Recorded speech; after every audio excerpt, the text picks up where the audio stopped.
Assalamualaikum warahmatullahi wabarakatuh. Kita bertemu untuk pertama kali dalam pelajaran sejarah Indonesia. Saya memperkenalkan nama saya Ibu Sutarni. Eh, Selama ini saya mengajar sejarah khusus IPS. Jadi kita mempelajari menelusuri peradaban awal di Kepulauan Indonesia. Ini bab pertama. Sebelum kita mulai, kita membacakan basmalah. Bismillahirrahmanirrahim. Kita lanjut dengan materi pertama. Sebelum kita mempelajari sejarah Indonesia, kita harus tahu tujuan pembelajaran. Setelah mempelajari uraian ini, siswa diharapkan satu, melacak asal-usul nenek moyang bangsa Indonesia. Dua, mengenali corak kehidupan masyarakat praaksara. Tiga, menganalisis perkembangan teknologi pada masa praaksara. Asal-usul nenek moyang bangsa Indonesia sebelum mengenal tulisan. Manusia purba tidak mengenal tulisan, kebudayaan periodenya kehidupannya cukup lama. Pada masa praaksara berlangsung sangat jauh lebih kehidupannya dan belum mengenal tulisan. Pada masa praaksara hanya batulah sebagai senjatanya dari awal untuk kehidupan dalam mempertahankan hidupnya.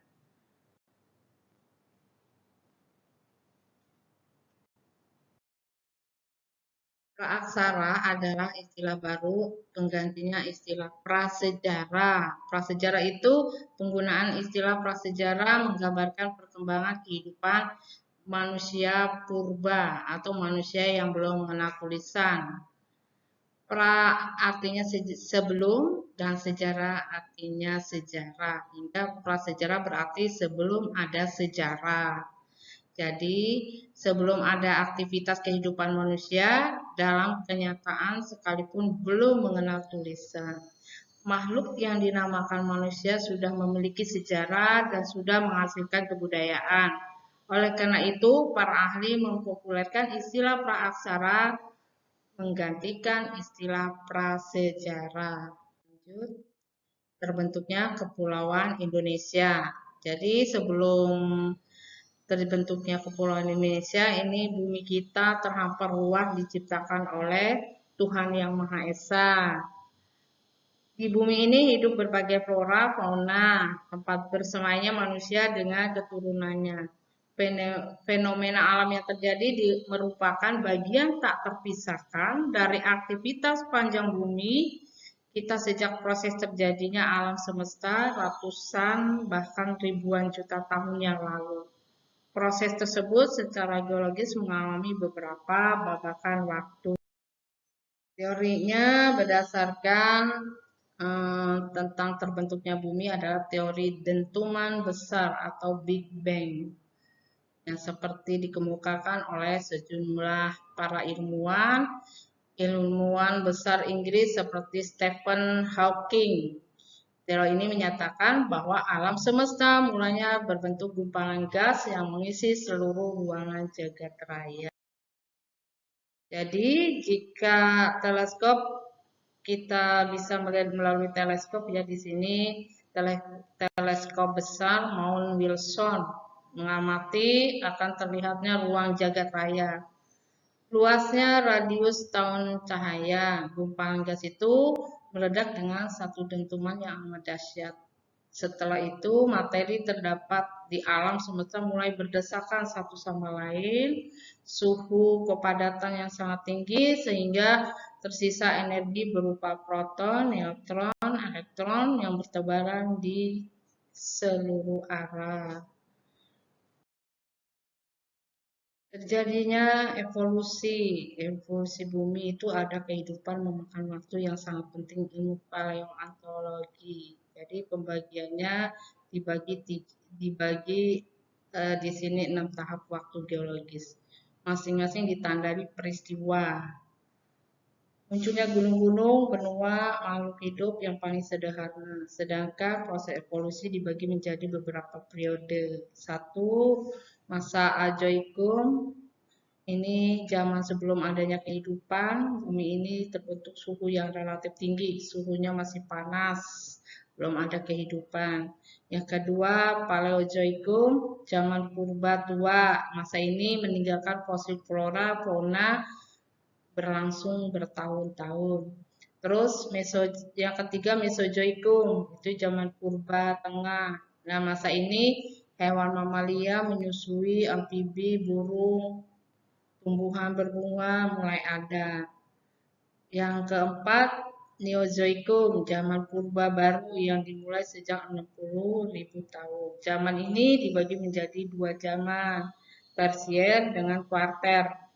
Zaman es mulai menyusut dan makhluk hidup tingkat tinggi dan manusia mulai hidup. Ini zaman yang terakhir. Jadi merujuk pada tarik bumi di atas sejarah di Kepulauan Indonesia. Sekarang kita masuk ke Kepulauan Indonesia terbentuk melalui proses yang panjang dan rumit. Gugusan kepulauan wilayah maritim seperti yang kita temukan sekarang ini terletak di antara dua benua. Benua Samudra, benua Asia, benua Utara, dan Australia Selatan. Antara Samudra Hindia di barat, Samudra Pasifik di belahan timur. Faktor letaknya memainkan peranan strategis sejak zaman kuno sampai sekarang. Indonesia ini paling strategis didatangkan oleh bangsa-bangsa luar.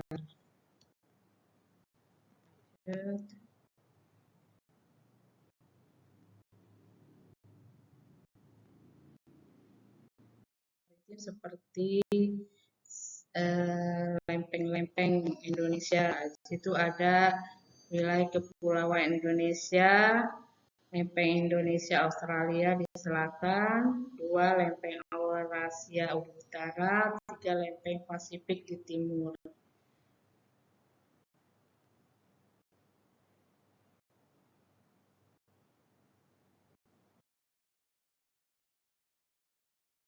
Letak kepulauan Indonesia berada pada deretan gunung. Di situ ada api membuat menjadi daerah yang tingkat keanekaragaman flora fauna. Terus Alfred Russel Wallace yang membagi Indonesia menjadi dua wilayah berdasarkan khusus baik fauna maupun floranya. Jadi ada paparan Saul dan di sebelah timur, paparan Sunda di sebelah barat. Zona di antara paparan tersebut kemudian dikenal wilayah Wallace, yaitu pembatasan fauna yang membentang dari Selat Lombok hingga Selat Makassar. Ke arah utara, fauna berada di sebelah barat. Garis pembatasnya disebut dengan Indo-Malayan Region. Di sebelah timur disebut dengan Australia-Malayan Region. Garis itulah yang kemudian dikenal dengan garis Wallace. Batasan. Inilah gambaran kepulauan Indonesia dari Sabang sampai Merauke. Demikian pelajaran yang saya sampaikan, semoga diterima dengan baik. Wassalamualaikum warahmatullahi wabarakatuh.